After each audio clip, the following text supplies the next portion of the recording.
صباح الخير. اليوم رانا في الخروب امام مقر الدائره.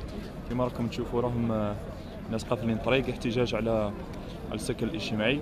هذو الغير مستفيدين راهم يطالبوا باعاده النظر في هذه القائمه، لان بالنسبه لهم راهم دواسه القدم ما استفادوش من السكن الاجتماعي، وهذا حق مشحف في حقهم.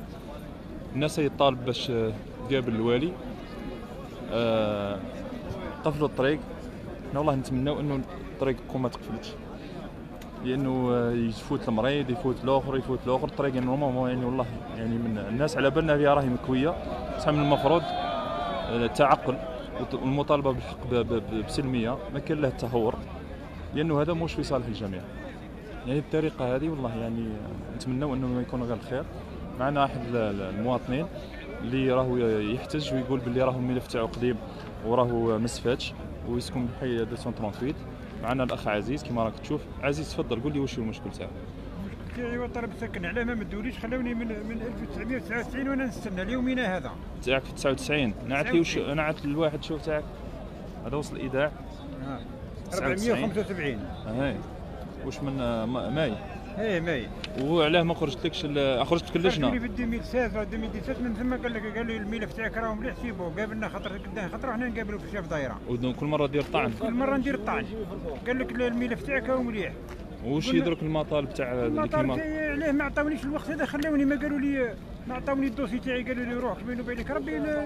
والوضعيه تاعك في المنزل كيفاه؟ الوضعيه ساكن مع بابا، ما عندي حتى حاجه باسمي، ساكن مع بابا مع الوالد، عندي 5 اولاد، الطفله الكبيره زايده في 93، الطفله الكبيره زايده في 93، وعندي طفله زايده في 94، وعندي طفله زايده في 99، عندي طفل زايد في سنه 2000، وعندي في طفله زايده في 2006، نساو الكل.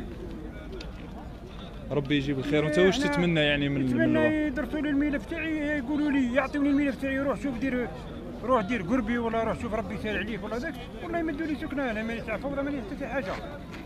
ربي يجيب الخير ان شاء الله. نتمناو ان شاء الله ما يكون غير الخير. احنا صابرين، احنا ما تاع الانسان ما ربي يرزق كل محتاج يا رب. نتمناو ان شاء الله ما تكون الامور سلميه ان شاء الله يا خويا، وكل واحد يدي حقه. نتمناو برك انه الناس تكون عاقله، على بالي الناس راهي في الضيق وناس بزاف ما داتش، كما كاينه ناس دات الساهل كاينه ناس ما تساهلش دات. نتمناو انه تكون الامور بسلميه وكل واحد يدي حقه. انا نحوس الانسان من 1999 وانا نستنى ليومنا هذا، ما قالوا لي الدوسي تاعك راهو عندك حاجه، ما روحك بيني وبينك ربي، ما قالوا لي وبزاف اللي كيما انت بزاف خلونا معلقين، خاصة الناس اللي لقيناهم درك، الناس خاصة الشباب راهم يحتجوا على القانون تاع 40 سنة هذا اللي راهو متطبق غير في الخروب. في الجزائر بكل ما كانش القانون هذا اللي يقصي العزاب اللي اقل من 40 سنة. ما فهمناش القانون هذا شكون اللي يطبقوا. الناس تقول الوالي، الناس تقول رئيس دايرة. نتمنى هذا القانون انه يلغى، لانه غير في الجزائر كاين القانون وقانون السكن واضح، وهذا من حق اي انسان يستفاد من السكن في الجزائر. تقولوا الجزائر الجديده والديمقراطيه. نتمناو اعاده النظر في القانون هذا تاع اقصاء الشباب اللي اقل من 40 سنه، لانه اي جزائري من حقه يدي السكن.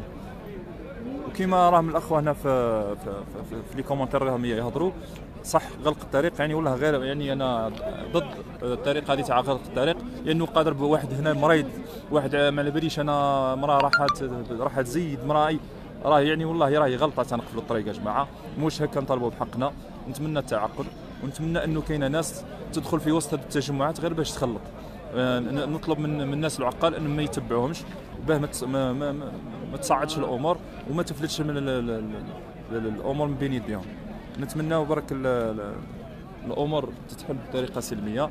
كما راكم تشوفوا الناس اي صابره من 8 تاع الصباح ومنا امام مقر الدائره، راهم ينتظروا في الولي، ما جاهم حتى واحد.